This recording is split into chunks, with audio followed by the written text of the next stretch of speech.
Évidemment, je ne serai pas long parce que tout a été dit et bien dit. damay wax rek tuuti ci wolof pour compléter d'abord wax ne am nañ suñu benn confrère Guy Hervé Kam boo xam ne bii moom dafa mës a nekk ci suñu wet. C'est un avocat burkinabé actuellement dafa nekk en prison depuis 2 ans ci dëkkam parce que moom day xeex pour les droits politiques et les droits humains, mais il a toujours été présent tant qu'il était en liberté ici à nos côtés. li ma bëgg a wax rek ci olof ci lu gàtt mooy révision bi dafay tax li ñuy wax baatrewaat carte yi pour que Cour suprême bu fekkee ni déclaré na recevable comme ni ñu ko waxee action bi dafay tax ñu revenir ci li xewoon li nga xam moom la ñu àtte woon nu muy demee ñëpp fàttaliku nañu ni Ousmane Sonko comme ni ko Ciré Clédor waxee léegi lu ne daj na ko pour mun a ñëw tribunal pour comparaître ci affaire Mame Mbaye Niang parce que fàttaliku ngeen amoon na sax ay témoins yoo xam Birahim Seck ci la bokk mais kenn entendre leen tellement juge yi dañuy yàkkamti woon àtte pour condamner Ousmane Sonko parce que affaire bi c'était une commande politique comme ni ñu ko waxee commande politique boo xam ne lenn rek la benn objectif la amoon mooy Ousmane Sonko bu mu nekk candidat fexe leen ba mu nekk inéligible mu bañ a bokk ci présidentielle bi ñoom loolu rek la woon parce que dafa mel ni même takk ndeeru Ousmane Sonko dañ ko ragaloon donc bëgguñu woon mu bokk ci élection bi loolu moo doon seen objectif loolu moo waral juge yi bi ñu fexee ba d'abord force de l'ordre yi empêcher Ousmane Sonko mu agsi ci tribunal ñu gazé ko def ko lu nekk Ciré Clédor mii victime la ci woon dañ leen gazé am na sax benn produit bu ñu leen defoon boo xam ni dañ ko analyser ñu ne produit bi c'était toxique lépp pour Ousmane Sonko bañ a agsi ci tribunal évidemment bi mu ñëwee ak médecin bi aussi dañ ko gazé médecin bi mu ñëwee xool ni kii mënu la comparaître normalement ñu ne nañu demander ñu renvoyer affaire bi xam ni ça venait pour la première fois loolu kenn masul gis jugement yu mel noonu xam ne day ñëw rek ñu àtte ko ci saasi juge yi bañ juge yi bi ñu bañee renvoi te Ousmane Sonko mënul woon comparaître parce que dafa gaañu woon ñu gazé ko mu tëdd médecin bi ne dañ ko tëral ci beneen salle lañ ko yóbboon tëral ko foofu juge yi bañ ni foog ñu àtte affaire bi sur le champ kenn masu gis loolu évidemment ñoom rek ñoo fa nekkoon parce que avocat Ousmane Sonko yi su Ousmane Sonko taxawul mënuñu plaider donc ñun newuñu fa woon ñoom rek ñoo fa newoon ànd ak sax seen benn avocat tubaab boo xam ne bi curieusement moo doon avocat wu Karim Wade ak régime bi fi nekkoon moo doon seen avocat juge yi bi ñu bañee renvoi bi ñu gaawantu le même jour te procureur dafa demandé woon ñu statuer sur le siège maanaam dañu wax tribunal bi ni ko bul sax def délibéré atteel ci saase tribunal yi topp liñ ko demandé atte ci saase daal di ne condamné na Ousmane Sonko pour diffamation parce que dañu dàqoon injure bi délit injure bi dañ ko dàqoon parce que il a menti loolu du injure loolu le tribunal wax alors que même Ousmane Sonko waxuloon il a menti dafa wax ni n'a pas dit la vérité mais juge yi même bu fa waxoon il a menti loolu du saaga donc en première instance juge yi dañu dàq affaire injure retenir diffamation parce que nee nañ rapport bi ñu wax amul or liiral nañ leen fi benn lettre boo xam ne bi enquêteurs yi ñoom ñoo laaj waa ministère des finances ñoom ñu tontu Amadou Niang wax ne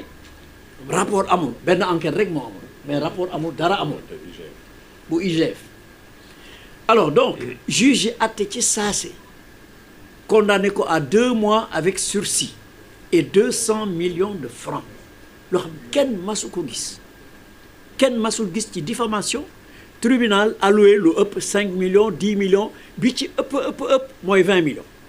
en tout cas moi pendant plus de 40 ans ñoo fi nekkee kenn masul gis lo 200 millions alors bi ñu àtte ba génn ci saase Mame Mbaye Niang s'est adressé à la presse sant justice bi sant presse sant justice bi rendre wax ne justice bi vraiment li ñu àtte c'était formidable que moom 200 millions yi sax da koy séddale daara yi ak aide à la presse loolu la waxoon à ce moment-là le même jour mais li nga xam ne moo gën a extraordinaire te mooy wane commande politique bi mooy le même jour def appel le même jour 30 mars le même jour procureur def appel procureur luy yoonam ci affaire u diffamation boo xam ni c'est entre 2 particuliers le même jour procureur def appel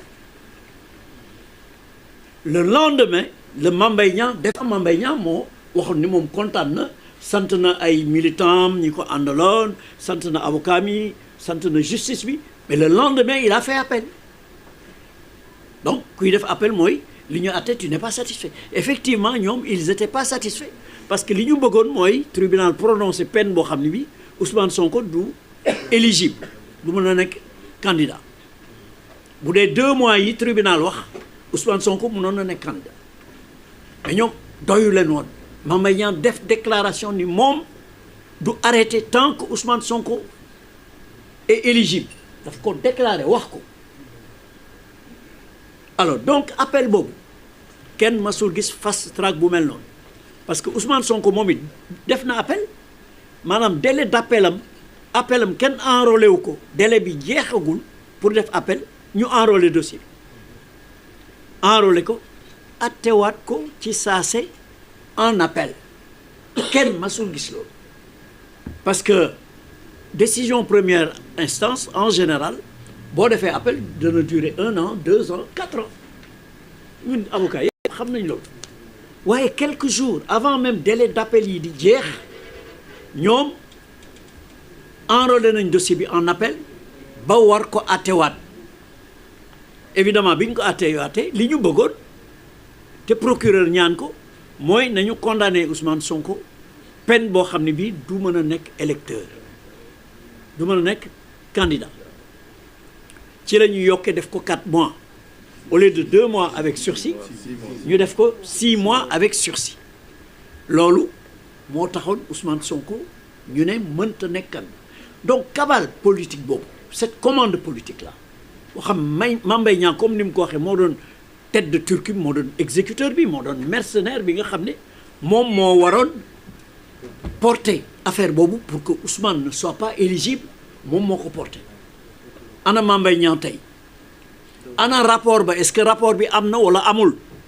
ñëpp xam nañ ni rapport boobu am na te dafa épingler Mame Mbaye Niang te par la suite vous verrez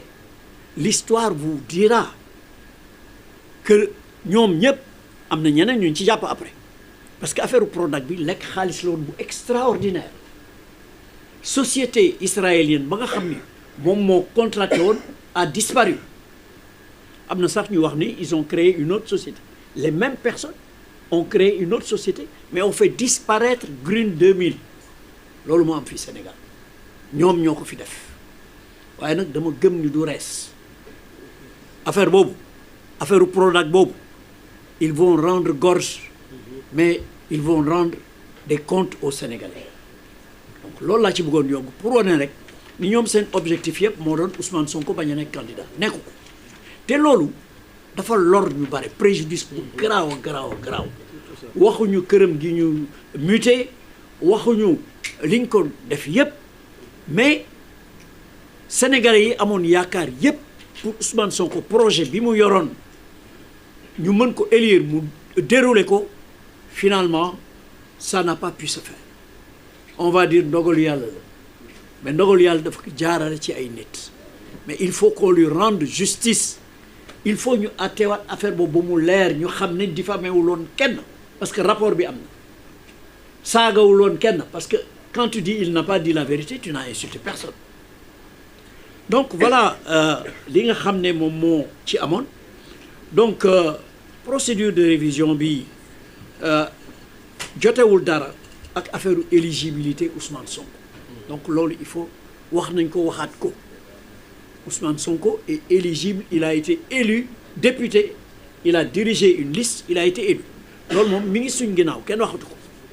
mais il faut qu'on lui rende justice ñu raxas deram ba mu set ñu prouver que ni affaire bi commande politique la woon loolu moo taxoon te ñi ko exécuter aussi ils sont blâmables parce que corps bu nekk am na ñu baax am na ñoo xam baaxuñu te corps justice mucc ci ñun ñëpp xam nañ ni lii c'était tellement flagrant que ñun avocats yi daf ñu jaaxaloon on n'a jamais vu ça effectivement c'était une commande politique qui a été exécutée par des magistrats et donc la justice a été asservie s'est mis au service des politiques et voilà pourquoi aujourd'hui loolu am donc ñu ngi leen di sant di leen gërëm ci seen teewaay on a noté vraiment c'est impressionnant on a vu qu'il y a plus d'une quarantaine j'ai essayé de compter plus d'une quarantaine de caméras vraiment on vous félicite mais c'est un point de presse et donc il n'y a pas de questions prévues on aura d'autres occasions certainement où vous pourrez poser des questions on vous remercie infiniment et on dit à bientôt. On a essayé.